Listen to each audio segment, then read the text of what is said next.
மதம் மிகவும் தொன்மை வாய்ந்தது. நான் இந்துவாக இருக்க விரும்பும் காரணங்கள், கடவுளே இல்லை என்று சொன்னாலும் குற்றவாளி என்று சொல்லாத மதம்.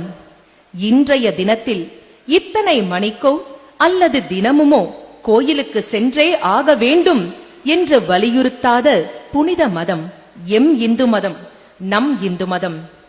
காசிக்கோ ராமேஸ்வரத்திற்கோ சென்றே ஆக வேண்டும், புனித பயணம் செய்தே ஆக வேண்டும் என்று கட்டளை இடாத மதம் எம் இந்து மதம், நம் இந்து மதம். இந்து மதத்தின் புத்தகத்தின் படிதான் வாழ்க்கையை நடத்த வேண்டும் என்று ஒருபோதும் கூறாத மதம். மத குறியீடுகளை அணிந்தாக வேண்டும் என்று வரையறை செய்யாத மதம். தாம் அணிவதை தவிர மற்றவரையும் அணியச் செய்ய மத போதனை செய்யாத மதம் எம் இந்து மதம், நம் இந்து மதம். தவறு செய்தவன் சாமியாராக இருந்தாலும் கூட முகத்தில் காரி உமிழும் தெளிவு உண்டு என் இந்துக்களுக்கு. இயற்கையாய் தோன்றியவற்றில் இழி பிறவி என்று ஏதுமே இல்லை.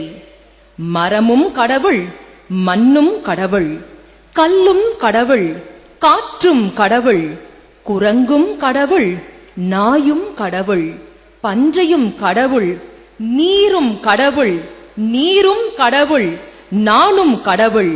பார்க்கும் ஒவ்வொன்றிலும் பரமாத்மாவை பார்க்கின்ற அற்புத மதம் எம் இந்து மதம், நம் இந்து மதம்.